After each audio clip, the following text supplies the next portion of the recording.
la parole. Tout subsiste par la parole de Dieu. Et aujourd'hui, la parole de Dieu bénit plus que la parole d'un homme. Mais nous avons tendance à considérer plus les paroles d'un oncle, les paroles d'une tante, que la parole de Dieu. Alléluia. Aujourd'hui, les gens ont la crainte que dans notre famille, il y a ceci, on ne doit pas faire ça. Et les gens respectent jusqu'aujourd'hui. Quand bien même qu'on est en Christ, mais il y a des lois de famille qu'on respecte. Oh, chez nous, et pas la personne qui c'est-à-dire, vous voyez la chèvre, hein, la corde qu'on attache la chèvre avec. Il y a des familles où les filles ne devaient pas sauter la corde attachée à une chèvre. Et tu vas voir, la personne est en Christ, mais la personne respecte cette parole parce que c'est la tradition. Mais pourquoi ne pouvons-nous pas respecter la parole de Dieu? Alléluia. Amen. Nous avons du mal à respecter la parole de Dieu, mais nous arrivons à honorer ou à respecter la parole des familles, de la tradition. Je vais te dire que la tradition, la coutume, c'est la sorcellerie. Mais nous continuons à respecter. Et la parole qui nous libère, on a du mal. Alléluia. Amen. L'homme ne vivra pas de pain seulement. Et le sous-thème de mon message aujourd'hui, c'est la faveur de Dieu. Amen. La faveur de Dieu. Mercredi, pour ceux qui étaient là, à la fin, nous avons pris un message et nous avons dit que nous allons prier toute la semaine jusqu'à dimanche par rapport à ces passages. Proverbe 16, verset 7. Proverbe 16, verset 7, c'est mon introduction, ce n'est pas vraiment le message, mais c'est l'introduction. Nous sommes restés sur ces messages et nous avons partagé et nous avons prié chez nous à la maison par rapport à ces versets. Et je bénis le Seigneur, je crois que tu as fait pareil. Proverbe 16, 7 nous disait, quand l'Éternel approuve les voies d'une personne, il dispose favorablement même ses ennemis. C'est-à-dire, lorsque l'Éternel prend plaisir à ce que tu fais, il dispose favorablement même tes ennemis. C'est-à-dire, il ouvre les portes qui étaient fermées pour toi. Il aplani ton sentier. Alléluia. Amen. Il aplani ton sentier. Même si on disait que tu vas à la préfecture, on dit, ah, le guichet neuf, là. La personne, elle est mauvaise. Mais quand l'Éternel approuve tes voies, tu vas aller et la personne va bien te recevoir, même avec un sourire. Amen. Alléluia. Amen. Gloire à Jésus. Il faut savoir que lorsqu'on dit la faveur, c'est une marque exceptionnelle d'intérêt, d'amour, d'amitié qui se montre d'une bienveillance sans intérêt, d'une façon désintéressée. Lorsqu'on a la faveur de quelqu'un, ça dit cette personne t'aime d'une façon désintéressée. Ce n'est pas parce que tu lui donnes quelque chose, mais tout simplement parce qu'il t'aime. Alléluia. Amen. Et lorsqu'on a la faveur de Dieu, Dieu nous manifeste vraiment son amour. Il y a plusieurs hommes dans la Bible que Dieu a aimés. Il y a plusieurs exemples. On a David. Beaucoup d'hommes disent oui, beaucoup de gens se cachent derrière l'impudicité. Beaucoup de gens se cachent derrière l'adultère, disant que oui, David a couché avec la femme d'un soldat et tout. Mais Dieu a continué à bénir cet homme. Mais tu sais pourquoi? Parce que David a trouvé la faveur de Dieu. David savait aussi aimer Dieu. Alléluia. Amen. David aimait Dieu.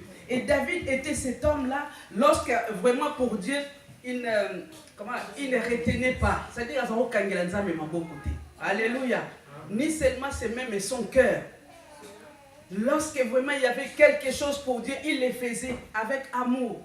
Et lorsqu'aussi il y avait une réprimande, il savait se repentir aussi. Alléluia. Amen. Il savait s'humilier devant Dieu.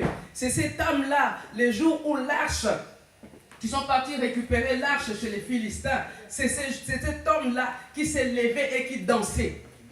Il dansait de joie. Alléluia. Amen. Il célébrait l'Éternel avec joie, si bien que sa femme était choquée. Ça, c'est David. Alléluia. Amen. Ça, c'est David. Il comptait sur Dieu. Il a été chassé de son trône par son propre fils, mais il n'a pas pour autant arrêté de célébrer l'Éternel. Ça, c'est David. Alors, arrêtons de nous comparer avec cet homme-là. Hein? Arrêtons de nous cacher derrière cet homme-là, parce que lui, il savait. Nous ne savons pas. Il faut qu'on apprenne à s'humilier. À un certain moment, lorsque Dieu te réprimande vraiment, cherche le pourquoi.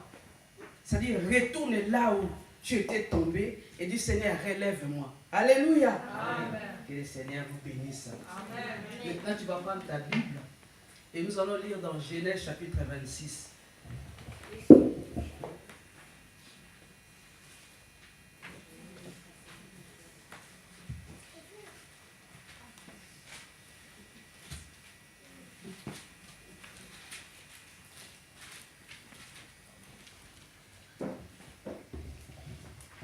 Genèse chapitre 26, notre frère a lu pour nous, s'il te plaît. Chapitre 26, tu vas lire à partir du verset 12 jusqu'au verset 33. Genèse chapitre 26, verset 12. Isaac sema dans ce Nous pays. pouvons nous lever pour la lecture de la parole et ensuite nous allons nous asseoir. Merci. Lisons au nom du Seigneur. Amen. Genèse 26, verset 12, pardon. Isaac sema dans ce pays, et il recueillit cette année le centuple, car l'Éternel le bénit. Cet homme devint riche, et il alla s'enrichissant de plus en plus, jusqu'à ce qu'il devint fort riche. Il avait des troupeaux de même bétail, et des troupeaux de gros bétail. De menu bétail plutôt. Des troupeaux de menu bétail et des troupeaux de gros bétail. Et un grand nombre de serviteurs aussi, les Philistins lui portèrent envie.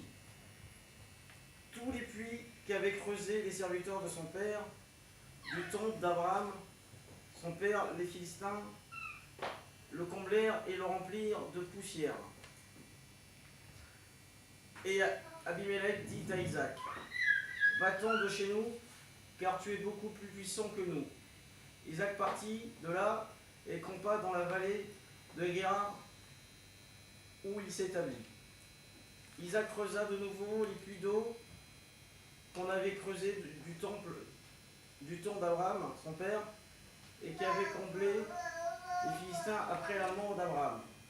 Il leur donna les mêmes noms que son père leur avait donné. Les serviteurs d'Isaac creusèrent encore dans la vallée et ils trouvèrent un puits d'eau vive. Les bergers de Guérar querellèrent les bergers d'Isaac en disant, l'eau est à nous. Et il donna au puits le nom d'Essek, parce qu'ils s'étaient disputés avec lui. Ses serviteurs creusèrent un autre puits, au sujet duquel on chercha aussi une querelle. Et il l'appela Sitna. Il se transporta de là et creusa un autre puits pour lequel on ne chercha pas querelle. Et il l'appela Rehoboth. Car dit-il, l'Éternel nous a maintenant mis au large et nous prospérons dans le pays. Amen. On peut s'arrêter là et au fur et à mesure, on va lire jusqu'au verset 33. Vous pouvez prendre place. Que le Seigneur nous fasse encore du bien ce matin, au travers de sa parole. Et que le Saint-Esprit vraiment nous visite encore. Que le Saint-Esprit ouvre notre intelligence. Parce que c'est lui qui est le meilleur des enseignants. Merci Seigneur. Donc ici, nous voyons l'histoire d'Isaac. Isaac a fui la famine. Et il voulait partir en Égypte. Ça, tu vas lire chez toi, c'est le verset 26 au tout début, tu vas voir. Et Dieu lui a dit, Isaac, ne descends pas en Égypte, reste là. Je vais te visiter et je vais te bénir là. Amen. Reste là, je vais te visiter là et je te bénirai là. Et Isaac a obéi. Bien aimé, lorsqu'on parle de descendre en Égypte, même nous chrétiens aujourd'hui, combien sommes-nous à descendre en Égypte? Alors que Dieu t'a dit, attends là, je vais te bénir là. Descendre en Égypte, ça veut dire chercher des raccourcis. Amen. On cherche des raccourcis. Si Dieu a dit qu'il te bénira certainement. Amen. Mais on cherche des fois, on cherche des fois à aider Dieu, comme si on voulait aider Dieu. J'ai toujours donné mon témoignage. Moi, j'ai la ferme conviction par rapport à la fécondation in vitro. J'ai déjà donné ce témoignage plusieurs fois. Moi que vous voyez là, Je voulais aussi faire la fécondation in vitro. Je suis parti, on a tout donné. Et les jours s'approchaient où on devait retourner voir les professeurs, là, Dieu m'a confondu. Je suis tombée enceinte. Et ça m'a enseigné quelque chose, comme si Dieu me disait, tu crois que je ne suis pas capable. Si je dis que je vais te donner un enfant, j'allais te donner un enfant. Et là, je te prouvais que je t'ai donné un enfant sans l'aide de personne. C'est-à-dire, Dieu n'a pas besoin de ça. Alléluia. Amen. Je bénis la médecine pour les progrès, mais moi, je parle personnellement pour moi, j'ai la ferme conviction que Dieu est capable de mettre un enfant dans les seins maternels sans passer par les médecins. Amen. Alléluia. Amen. Sois béni, ma sœur. Donc Isaac a obéi. Isaac n'est pas descendu en Égypte. Et pourtant il y avait la sécheresse. Hein. Il y avait la sécheresse dans ces pays. La ville de Guéra, c'est le pays des Philistins. Donc Isaac est resté. Et qu'est-ce qu'Isaac a fait? Isaac a commencé par déboucher les puits qu'avait laissé son père. Parce qu'après la mort d'Abraham, au fait, les Philistins ont bouché les puits qu'avait laissé Abraham. Ils ont mis de la poussière. Ils ont tout bouché. Et la première des choses que Isaac a commencé par faire, c'est déboucher les puits. Bien-aimé, tu as du travail à faire. Nous avons du travail à faire dans notre vie. Ne t'assois pas sur l'héritage familial. Amen. Amen. Amen. Je dis, ne t'assois pas sur l'héritage familial. Il y a des personnes qui comptent beaucoup sur l'héritage familial. Même si je n'ai rien, mon père avait ceci, ma mère avait ceci. Et les jours où je ne serai plus, comme j'ai dit à ma fille, les jours où je ne serai plus sur cette terre de vivant, tous mes bijoux en or, c'est pour toi. Alléluia. Mais elle ne peut pas bâtir sa vie sur ça. Son père est mort, mais Isaac, première des choses, il a commencé par déboucher les puits. Il a commencé par déboucher les puits. Cela a posé aussi problème. Et nous avons vu dans les versets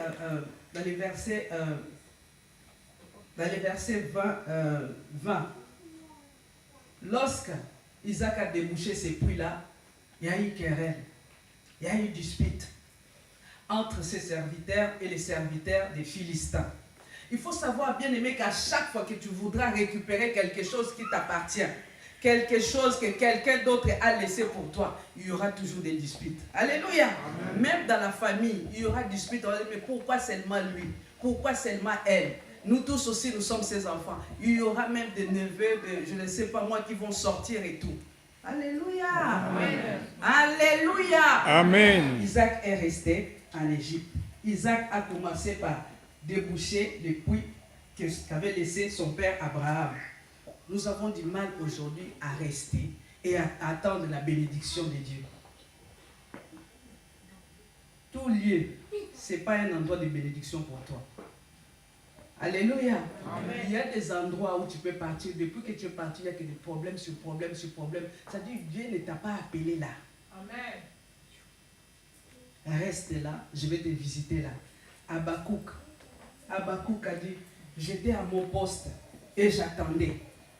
Et Dieu a dit, attends là, ça s'accomplira certainement. Même si ça tarde, cela va finir toujours par s'accomplir. L'homme va chanter un chant que j'aime. Ata eumeli, suka suka, ekoko kisama, eumela, sokeko umela, kasingai, nakomona kembo. Alléluia. Amen. Même si ça dit, moi je ne vais pas bouger, je vais toujours rester là. Je resterai là et je verrai ma bénédiction. Amen. Isaac a creusé les premiers puits, problème sur problème. Bien aimé, il faut savoir que dans ta vie, il y a des bénédictions des fois. Lorsque tu acquiers ces bénédictions-là, au lieu que ça soit vraiment un sujet de bénédiction, ça dit que tu as sémé, tu as creusé les puits. Mais il y a d'autres personnes qui vont profiter de ça. Amen. Amen. Il y a d'autres personnes qui vont profiter de ça. Mais cela n'a pas empêché Isaac de croiser les bras. Alléluia. Amen. Nous voyons par la suite que Isaac est parti creuser encore un deuxième puits. Et le deuxième puits, il y a eu opposition encore. Le deuxième puits, c'est le nom, Isaac a donné, le premier puits, c'était le nom Essek. Isaac a donné le nom Essek. C'est-à-dire querelle. Le deuxième puits, Isaac a donné le nom Sitna, c'est-à-dire opposition. Bien-aimé, avant que tu atteignes la bénédiction que Dieu te donne, il y a des embûches. Il y aura des embûches, il y a des obstacles. Ce n'est pas que si on a prophétisé pour toi, que Dieu te bénit, Dieu fera de toi une grande famille, Dieu te donne des richesses. Si aujourd'hui tu commences à croiser des obstacles sur ton chemin, cela ne veut pas dire que Dieu n'est plus avec toi. Amen. Cela ne veut pas dire que Dieu t'a oublié.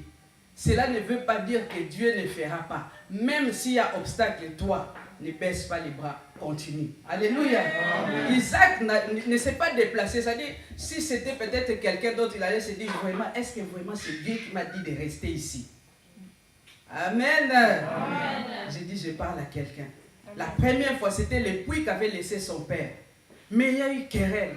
Il pouvait aussi se poser des questions, dire vraiment, est-ce que vraiment où est Nzab? C'est-à-dire vraiment, est-ce que vraiment la voix que moi j'ai entendue là, est-ce que c'est Dieu qui m'a parlé? Je crois que ce n'est pas Dieu. Je ferai mieux de descendre en Égypte. Non, non, non, non. Isaac n'a pas fait cela. Il est parti creuser le deuxième puits. Et le deuxième puits, il y a eu encore opposition. Sitna, c'est-à-dire opposition. Alléluia. Amen. Il y a des personnes dans la vie, lorsque Dieu leur promet quelque chose, ils peuvent les recevoir facilement. C'est-à-dire qu'il y a la beauté. Mais on n'est pas tous pareils, bien-aimés. On n'est pas tous pareils. Dieu peut te promettre à toi et tu les reçois facilement. Mais à quelqu'un d'autre, il faut, je ne sais pas, il faut gêner, il faut faire ci, il faut... Donc tu as fini toutes sortes de prières. La dernière prière, c'est la supplication. Amen. Tu as tout fini. Ce n'est pas pour autant que Dieu t'a abandonné. Alléluia. Amen. Il est capable. Lorsqu'il promet quelque chose, il est capable de l'accomplir. Alléluia. Je dis, ce qu'il promet, il est capable de les réaliser. Ce n'est pas comme les hommes. Ce que lui, il a dit, il finit toujours par l'accomplir. Il dit lui-même dans sa parole ne retourne jamais à lui sans avoir accompli sa volonté. Et la volonté de Dieu, c'est quoi? Amen. Lorsqu'on prie le Seigneur, il faut chercher c'est quoi la volonté de Dieu. C'est vrai, c'est un verset que nous connaissons. Oui, Seigneur, tu as dit que ta parole ne retourne jamais à toi sans avoir accompli ta volonté. Mais c'est quoi la volonté de Dieu pour toi? Est-ce que tu connais la volonté de Dieu pour toi? Amen. Amen. Moi, je connais la volonté de Dieu pour moi. 3e épître de Jean, verset 2. Oui, bien-aimé, je souhaite que tu prospères et que tu sois en bonne santé. Alléluia. Amen. Alléluia. Amen. Que tu sois en bonne... Lorsqu'on prie avec la parole de Dieu, il faut prendre des versets qui vont avec. C'est-à-dire qu'il y a des versets, tu cherches maintenant la volonté de Dieu pour toi. La volonté de Dieu, c'est que tu sois en bonne santé. Alléluia. Amen. La volonté de Dieu, c'est que tu ne souffres pas. La volonté de Dieu, c'est que tu ne demeures pas dans la maladie. Si tu continues à demeurer dans la maladie, retourne à la source qui est la parole de Dieu. Alléluia. Amen. Retourne à la source. Daniel a été jeté dans la fosse au lion. Mais nous avons lu la parole de Dieu. Daniel n'est pas mort dans la fosse au lion. Amen. Mais pourquoi tu mourras dans la fosse au lion? Vous savez combien de chrétiens aujourd'hui meurent dans la fosse au lion? Alléluia. Amen. Mais Daniel n'est pas mort dans la fosse au lion. Daniel, on est venu, les personnes qui ont donné l'ordre, c'est les mêmes personnes qui sont venues sortir Daniel de la fosse au lion. Mais depuis que tu es tombé dans la fosse au lion, ça dit souffrance en souffrance. Il y a un temps pour... Oh. J'ai dit, il y a un temps pour tout. Amen. Il y a un temps pour souffrir, il y a un temps aussi pour se réjouir. C'est-à-dire, la souffrance là ne peut pas aller jusqu'à... Il y a un temps où on se retrouve dans la fosse au lion, mais il y a un temps où on sort de la fosse au lion. Amen. Amen. Non, on dirait que tu ne comprends pas ce que je suis en train de dire. Amen. Que le Seigneur te bénisse. Je dis, il y a un temps pour tout. Il n'y a pas seulement parce qu'on est chrétien, donc on doit vivre dans la souffrance, souffrance, souffrance. Je reviens à la parole que nous partageons ce matin. Isaac, premier puits, querelle. Deuxième puits, opposition. Ce n'est pas pour autant que Isaac a baissé les bras. Alléluia. Amen. Ce n'est pas pour autant que Isaac a baissé les bras. Isaac a dit non, non, non. Dieu m'a dit qu'il me bénira ici. Donc je reste là. Dieu va me bénir. Ce que Isaac faisait, il s'est déplacé sans pour autant sortir du territoire des Philistins. Il s'est déplacé. Il est allé maintenant dans la vallée pour creuser le troisième puits. Et lorsque Isaac est parti creuser le troisième puits, bien aimé, le troisième puits, Isaac a donné le nom de Rehoboth. C'est-à-dire Dieu m'a mis au large. Alléluia. Amen. Lorsque Dieu met quelqu'un au large, c'est-à-dire tu es béni, la bénédiction parle. Lorsque quelqu'un est béni, des fois, tu n'es pas obligé de le dire. C'est-à-dire, même si la personne a un jean, t-shirt, mais tu croises la personne, tu dis, je vois que c'est qui est bien. Amen. Alléluia. Amen. Papa, on dit que Dieu te bénisse. Amen. Je vois ce qui est bien. Non, j'allais dire une chose, mais je ferme la parenthèse. Amen. Lorsque Dieu bénit quelqu'un, la bénédiction part. Tu ne vas pas parler de toi-même, mais c'est la bénédiction qui va commencer maintenant à parler à ta place. Amen. Alléluia. Amen. Alléluia. Amen. Il faut être stable dans la vie. C'est-à-dire qu'il faut être quelqu'un de posé. Amen. Il faut être quelqu'un de posé. Isaac était quelqu'un de posé. Aujourd'hui, toi et moi, on est instable. On est instable. Lorsque je suis venu dans ce pays, j'avais pour objectif de devenir infirmière. Mais bon, cela n'a pas abouti. Je suis passé par les chemins que tout le monde est passé, les petits boulots, ménage et tout, jusqu'au jour où j'ai croisé les chemins d'un monsieur et lui, il m'a conseillé de faire ce que je suis en train de faire aujourd'hui. Donc c'est en parallèle. Amen. Et je suis resté et je continue toujours. Je sais que je vais encore me former encore pour devenir jusqu'à éducatrice spécialisée. Amen. Alléluia. Amen. Donc je sais ce que je veux. Mais toi, ce qui ne va pas en toi, c'est que tu es instable. Aujourd'hui, peut-être que tu voulais faire, je ne sais pas, électricien.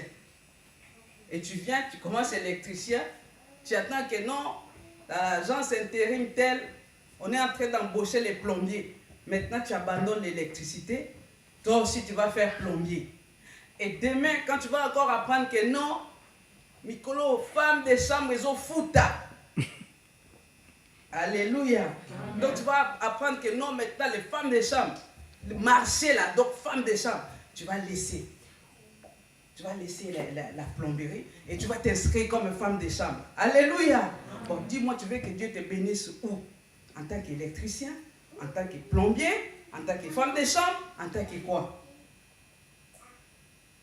Amen. Amen. J'ai dit, je parle à quelqu'un ce matin.